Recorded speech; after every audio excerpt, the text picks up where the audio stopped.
Le plan théologique, nous avons un Dieu. Amen. Que le Dieu éternel là, c'est Jésus-Christ. Voilà pourquoi pour nous, Jésus, que ce soit dans le prophétisme, que ce soit dans la spiritualité, Jésus-Christ est la source. Jésus-Christ est celui qui était au commencement. C'est par lui que tout a été créé. Jean 1, verset 1, il est écrit, au commencement était la parole était avec Dieu et la parole était Dieu. Elle était donc avec Dieu au commencement. Cette parole était la lumière des hommes. Genèse 1, verset 1, au commencement Dieu créa les cieux et la terre. Verset 1, 2, 3, on a les trois personnes de la Trinité là. On dit Dieu créa les cieux et la terre. Dieu, on parle principalement du Père. On dit il y avait l'Esprit de Dieu qui se mouvait au-dessus des eaux. On parle du Saint-Esprit et Dieu a dit que la lumière soit. Et la lumière là, c'est Jésus-Christ. On peut avancer. Donc c'est l'éternel Dieu que j'ai eu à cœur de vous présenter ici. Écoutez-moi. Si la francophonie ou l'église du Congo comprend que l'éternel Dieu n'a rien à voir avec tout ça, nous n'allons plus faire des débats terre à terre pour réduire Dieu jusqu'aux dispensations. J'ai beaucoup insisté sur ça. Dieu, l'éternel, est le dispensateur. Il a créé des dispensations. Une dispensation, c'est une période durant laquelle Dieu établit un régime. Il révèle une partie de sa personne et de ses desseins. Amen, amen. Il le fait durant une période. Ici, il était Dieu créateur. Genèse 1, verset 1. Au commencement, ce n'était pas le commencement de Dieu, mais le commencement de la création. Parce que Dieu n'a pas de commencement, il n'a pas de fin. Mais Genèse 1, verset 1, c'est le commencement du Dieu créateur. Donc Dieu s'est révélé comme créateur. Après, il a avancé avec des hommes. Il s'est révélé après comme le Dieu de la nation d'Israël. Après, il a avancé 400 ans de silence. Il a suscité Zacharie, Jean, qu'on appelait Jean le Baptiste. Jésus est venu après 30 ans, 33 ans après Jésus mort. Il ressuscite. On a la Pentecôte. Acte 2, l'église née. Il est devenu le Dieu de l'église. Il a inauguré la dispensation de la grâce. Et après la grâce, ici, là, ça va être compliqué. Il y aura la grande tribulation sur la terre. Il y aura le règne de 1000 ans. Il y aura le juste juge qui va juger les morts et les vivants de tous les temps. Et il y aura la nouvelle Jérusalem. Est-ce que je peux expliquer quelque chose? Première chose que vous devez savoir, le dispensateur des dispensations gardera toujours son autonomie au-dessus des dispensations. Je répète, le Dieu qui établit les dispensations dans le monde, il accomplit quelque chose spécialement dans une dispensation. Mais ça ne veut pas dire qu'il est maintenant bloqué par tout ce qu'il était appelé à faire à 100%. Non. Il garde toujours son autonomie. Voilà pourquoi dans n'importe quelle dispensation ici, il est capable de violer la loi de la dispensation pour faire autre chose. Au jour du jugement dernier, il y a deux catégories de personnes qui seront jugées. Vous savez qui? La catégorie des personnes qui ont vécu ici, c'est-à-dire ceux qui ont reçu Jésus ou qui n'ont pas reçu Jésus, qui ont accepté la foi, qui n'ont pas accepté la foi. Mais ceux-là, ils n'ont fait aujourd'hui que 2000 ans. Si Jésus revient demain, donc eux-là, ils n'auront fait que 2000 ans. La question, et ceux qui ont vécu d'ici à là, ils seront jugés au dernier jour par rapport à quoi? Parce que ici, ceux qui n'ont pas accepté Jésus vont être jugés par rapport au salut, n'est-ce pas? Parce que là, ici, on est sauvé par la grâce, mais là, on sera sauvé par les œuvres. Tu refuses la marque de la bête, tu payes le prix, ton sang coule, on te tue, alors là, tu es sauvé. Non pas par la grâce, parce que la grâce sera terminée, l'esprit sera parti, l'église sera partie, la dispensation va changer, mais tu seras sauvé par tes œuvres. Alors, ceux qui sont maintenant ici et qui sont ici, comment vont-ils entrer dans la nouvelle Jérusalem? C'est sur quelle base, de quel critérium qu'ils vont être sauvés? Voilà pourquoi ne mettez pas Dieu dans une boîte. Le Dieu de toute éternité a un critérium par lequel il jugera les gens avant la venue du Messie. Et il a aussi un critérium par lequel il jugera les gens pendant la période du salut. Et au dernier jour, il jugera les morts et les vivants, et chacun selon ses œuvres.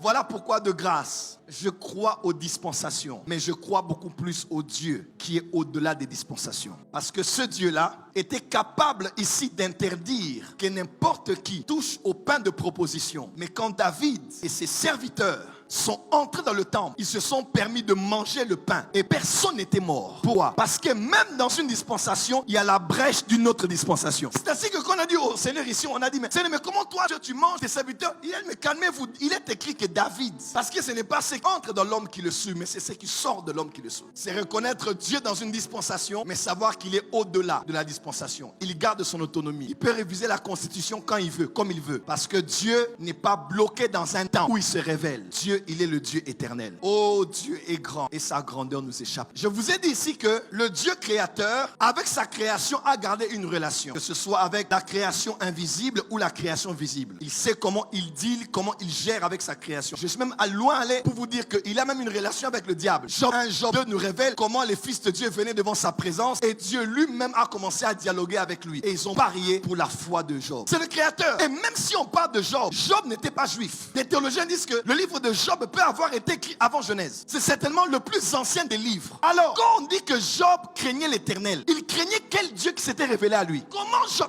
Il n'y a aucun livre de la Bible où on parle du mot Shaddai, comme dans Job. Si Job a existé avant Abraham, à supposition, ça veut dire que avant que Dieu ne dise à Abraham, je suis El Shaddai, Job connaissait El Shaddai. Voilà pourquoi il faut faire très attention d'avoir l'orgueil de dire que je suis la bouche autorisée, Dieu m'a choisi que moi. Attention, parce que Dieu, il est bizarre. Hein? Dieu peut te dire, mon fils Daniel, tu es mon fils bien-aimé, tu es mon fils, je vais t'élever dans ce pays comme le grand prophète de la nation. Toi, quand tu écoutes Dieu comme ça, tu penses qu'il n'a parlé qu'à toi. C'est faux. Ce qu'il t'a dit à toi, il a aussi dit à l'autre. Ce qu'il a dit à l'autre, il a aussi dit à quelqu'un d'autre. Pourquoi? Parce que quand Dieu te parle, c'est comme s'il n'a vu que toi pour faire cette œuvre-là. Je reconnais que tu peux, Shaddai, et que rien ne s'oppose à ta volonté. Regardez comment Job connaissait Dieu. Il connaissait les autels, il connaissait les offrandes. Qui l'avait appris ça? Et si c'est Job qui a écrit son propre livre, il avait écrit par révélation parce qu'il avait l'approche physique et l'approche du troisième ciel. Il avait vu le Fils de Dieu. Il a lui-même écrit dans son livre que ce que je redoutais là, c'est ce qui m'est arrivé. Si c'est Job qui a écrit son propre livre, alors Dieu s'était révélé à Job peut-être avant Abraham. Si la théorie de Job a existé avant Abraham est vraie. En d'autres termes, le Dieu créateur s'est révélé à la création. Voilà pourquoi le Dieu créateur s'est toujours révélé à toute sa création. À part la nation d'Israël. Il s'est révélé aux Chinois, il s'est révélé aux Indiens, il s'est révélé aux Africains, il s'est révélé au peuple du monde entier parce qu'il est le Dieu de toute la création. Il fait lever son soleil sur les bons et les méchants. Il envoie sa pluie sur le champ des bons et des méchants parce qu'il est le Dieu de toute la création. Il est le créateur. Dis avec moi, Dieu est le créateur. Et ce Dieu-là, je vous ai dit, il a fait des dons aux hommes. Il a fait des cadeaux aux hommes. Et j'ai dit très fort que la capacité de voir en esprit, de prédire l'avenir, qu'on a appelé la voyance pour les uns, si vous voulez, ou le prophétique, je vous ai dit que le prophétique ou la voyance n'est pas un don du Dieu de l'Église, qu'on doit placer uniquement dans les Éphésiens 4, ministres prophètes, ou dans les 1 Corinthiens 12, dons de prophétie, paroles de connaissance, discernement des esprits et suite. Le prophétique ou la voyance, ou tout ce que vous voulez, qui a trop prophétique, ne peut pas être bloqué ici chez le Dieu d'Israël. Il a suscité Abraham, déjà le patriarche, qu'on appelait prophète. Il a suscité les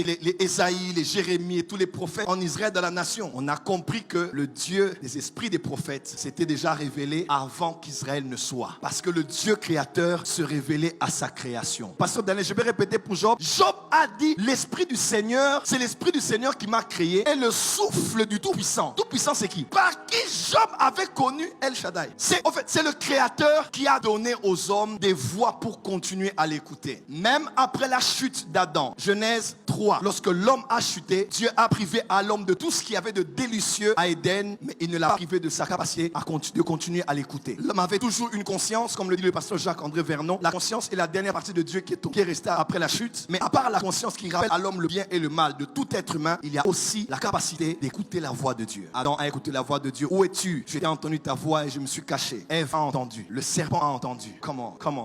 Caïn a entendu avant qu'il ne tue son frère. Il a entendu après qu'il ait tué son frère. Les hommes, même après la chute, continuent à écouter. Voilà pourquoi je dis à quelqu'un, le péché n'empêche pas à Dieu de parler. Le péché n'empêche seulement toi à l'écouter. Je dis autrement, le jeûne ne pousse pas à Dieu de te parler. Le jeûne te permet juste de mieux l'écouter. Parce que Dieu est la parole. Et Dieu parle toujours à la création. Abimelech a entendu Dieu lui dire, cet homme priera pour toi parce que c'est un prophète. Le Dieu créateur a continué à parler la nuit à des autorités. Il a parlé à Pharaon pour qu'on libère sa femme Sarah. Il a parlé à Pharaon avec la vision à l'époque de Joseph. Dieu le créateur a toujours continué. Même ici on est à l'église. L'exclusivité de la voix de Dieu n'est pas dans l'église. Parce que malgré qu'il est le Dieu de l'église, il n'est pas moins le Dieu créateur. Jusqu'aujourd'hui, il parle à des juges, à la Cour suprême de la justice, à la Cour de cassation, et à de ceux qui entendent Dieu. La nuit où Dieu parle à leurs femmes, Dieu parle à des militaires, Dieu parle même à nos ennemis qui ne sont même pas chrétiens. Rappelez-vous de l'histoire de Gédéon. Ils étaient près de l'armée des ennemis. L'un d'entre eux a fait un rêve. Mais ce n'était pas un de l'armée de Gédéon, c'était l'armée adverse. Ils ont rêvé. Ils ont dit, c'est tellement ce rêve qu'on a fait là. C'est Dieu qui veut livrer notre armée entre les mains de Gédéon. Dieu parle à la création. Voilà que je vous dis, enfant de Dieu, Dieu n'est pas chrétien. Dieu n'est pas juif.